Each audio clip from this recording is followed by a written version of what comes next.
on this, and it wasn't like I was every night, I was like, no. I allowed it to be my hobby. I allowed it to be the project that I would go to instead of watching television. That would be the most fun thing I could do with my time. And the whole purpose of it was to help me get better as a writer. Because I Very important things that he said. It was fun. It got lighter. Something to help him get better as a writer. Doing things for the enjoyment, simply that will garner you the most results. Jordan Peele's secret to overcoming self-doubt. A video by Max McCoy. I'm a fan of Jordan Peele. A friend of mine is a huge fan of Jordan Peele, but I wanted to react to this because it seems interesting. I'm curious to hear Jordan Peele's take on overcoming self-doubt, because whether we realize it or not, we are the only ones stopping us from achieving anything. And the minute that you overcome the self, the amount of things that you can do is limitless. And I feel like there's going to be a lot of things that Jordan Peele talks about that I feel as though would be very important for you guys to share. It's a quick video, 4 minutes, 5 minutes. So I just want to give my thoughts on it. But yeah, I won't spend too much time talking. Let's just get into the video, see what it's about. You know, I feel like truth is the due north. We're all human. We're all made up of the same emotions. You know, there's a certain amount of torment you put yourself through, and a certain amount of fear and pain that you just live with, you go about. That's kind of my advice to anybody, any writer or artist. It's hard to not get discouraged when you're taking strides towards a goal and things aren't progressing as fast as you would hope. My dreams to make a film, to direct a film, you know, since I was 12 years old, what I wanted to do. I sort of convinced myself it wasn't possible, it wasn't going to happen. I have been feeling doubts like these, and it's in this season of doubt that, paradoxically, Jordan recommends that we don't buckle down and get more serious, but that we actually allow the process to be a little bit lighter and to have more fun. Hook shot. This was a project that there was a good chance it would never get made. And so that put me on this path of working on this. And it wasn't like I was every night, I was like, no. I allowed it to be my hobby. I allowed it to be the project that I would go to instead of watching television. That would be the most fun thing I could do with my time. And the whole purpose of it was to help me get better as a writer. Because Very important things that he said. It was fun. It got lighter. Something to help him get better as a writer. Doing things for the enjoyment, simply that will garner you the most results. Like even this, what I'm doing. Working on becoming a better reaction channel, or if you want to call me that. Just getting better at doing reactions. Just me falling in love with the art of doing that will garner me so many more results. And that could be applied to anything. I feel like that's important to understand. Doing things for the fun of it takes a lot of the pressure off so you can relax and allow things to come to you naturally. I know that from Key and Peele, when you're having fun writing, it works. Fun works, and that's what Fun works.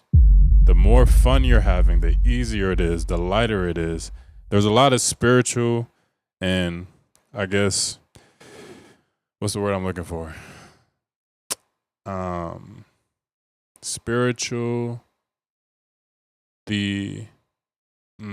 it'll come to me. But basically what I'm trying to say is that when you are having fun, it is a lot easier for you to attract certain things because there is not this pressure that, oh, it has to be this. It has to be like, at that point, it's almost like you're trying to force a square into a circle peg. Like at that point, it's just not going to work. But the more fun you have and you let go and you release the tension between something having to be a particular certain type of way, the answers naturally just find its way to you. That's kind of my advice to anybody any writer or artist. Follow the fun. If you're not having fun writing, you're doing it wrong. For me, allowing the process to be more fun involves not needing to fit into any sort of box, to stop trying to force myself to become something I'm not, but instead to slowly but surely become more comfortable revealing more of who I already am. And that's so real. Like, I feel like the more, because even me, I'm a musician, but I also like reacting to videos. I like watching YouTube videos. I like talking. And I thought, you know what? I have to be like my favorite artists, like Travis Scott, Drake. You know what I'm saying? Are these people who essentially you don't know shit about? Like, you just know them for their music. But I'm like, I don't want to be that. I want to be whatever I want to be. I don't want to be placed in a box. Like, I want to be myself. And just being able to lean into that more, it takes a lot of the pressure off. And honestly, you start to carve out a lane that nobody can replicate or take away from you. So I think that that's very important. That can be scary. And every piece I ever do has to be an autobiography. You have to start with the imagery that means something to you, and you have to feel the emotion of the character. If you're telling a story and you're not bearing part of your soul or telling your truth, I think that you're not doing that right. Nothing's ever going to work unless it's vulnerable. We're all human. We're all made up of the same emotions, and that if you put your truth out there, however specific it feels, however much you feel like this is just me, no one else is going to relate to this, no one's going to care, that's not the case. People are drawn to truth like magnets. So another that's also something that I think a lot of people don't understand. The more authentically you can be yourself, the more magnetic you are. Because what you're doing by doing that, you're letting people know that it's okay to be yourself. It's okay to be cringe, to be weird, to be socially unaccepted, or whatever the case may be, because most of us are. Most of us are weird. Most of us are corny. Most of us are quirky. Whatever label you want to put on yourself. Like, people are just looking for people that expose parts of themselves that they've ultimately always wanted to be openly, you know? Because it's not easy to be yourself, but the more authentic you can be, bro, people resonate with that. Another aspect to having more fun in the process, to being more truthful and vulnerable, is the willingness to not need to know how it's going to play out. And I'm speaking to myself. I'm so often fixated on how it's all going to work out, trying to have the map before I start walking. But it's like that quote, as you begin on the way appears. We really can't know what we're doing until we start the process of doing it. And I love how Jordan specifically talks about that. That's very real. You'll literally never know. And I think the minute that you understand that, the more you can start to dive into the experience of getting better at your craft, the success of it all, the things that you learn along the way. When you slowly start to just detach completely from how is it going to work? What do I need to do? What steps do I just do the thing, and literally the path will form. I promise you. Now, trust me, I think that this party can be the most inspirational party this campus has ever seen. Is that coming to me? Crazy to see. Grab that. I think everyone has to kind of find their own way of improvising, right? Whether it's music or drawing or sports or whatever, to be able to kind of set your impulses free and have to kind of build the wings on the way down of whatever you kind of jump off of. It started with dreams and ideas and things that were bubbling up from my subconscious. And then at some point, figuring out, going on this mission to figure out what I was trying to tell myself. Listen to the work. I could push a little, have some fun, and then come back a day later, smoke a little weed, and have what I was working teach me what it was. And so, in this sea of uncertainty, the seasons of doubt, as we're trying to make the process less heavy and more fun, as we're trying to excavate our truth and be honest and vulnerable, as we're trying to not see the full picture as we're walking it and just trust that as we begin on the way appears, there's one more piece of advice from Jordan that I absolutely love, and this to me feels like the North Star statement. I can't worry about this movie getting made. I have to write my favorite movie that doesn't exist. create what you wish already existed. I feel like that is a bar.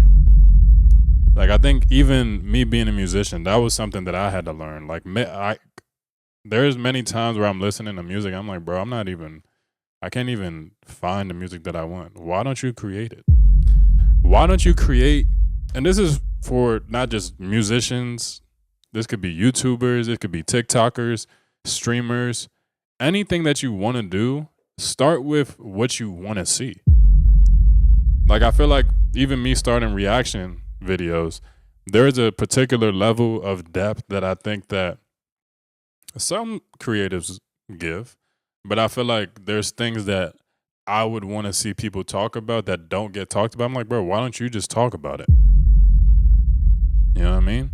Like, I think that is the true essence of being a creator or creative. When you start to step into just that pocket where nobody else is, that's when you really start to carve out a lane for yourself. 100%.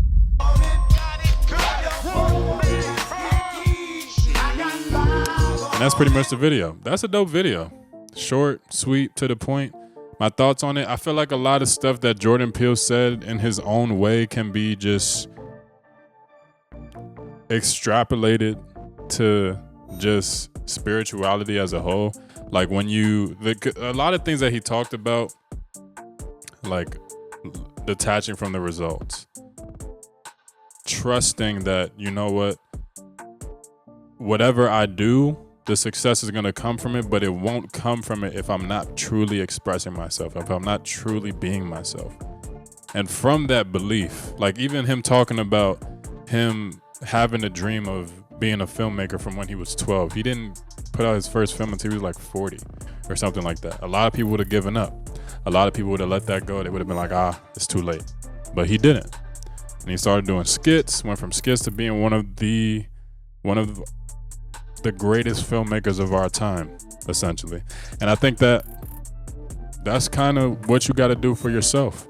Like, understand that, you know what, as long as I have the belief that I can do this thing, I don't have to doubt myself. I don't have to be fearful of what if it doesn't work. Things start to get fun, things start to get light, and you no longer have to stress about what it is that you have to do, because you're creating from a free place. You're creating from a place that honestly, the place that you were always meant to create from, which is just you being free, you being relaxed, and authentically yourself. But dope video. Really glad I watched it. If you want to check it out to its entirety, I mean, I finished it, but 5-minute video, Jordan Peele's Secret to Overcoming Self-Doubt by Max McCoy. But yeah, that's about it. Be sure to like, comment, subscribe, hit the bell. Let me know what you guys think in the comments below. Peace.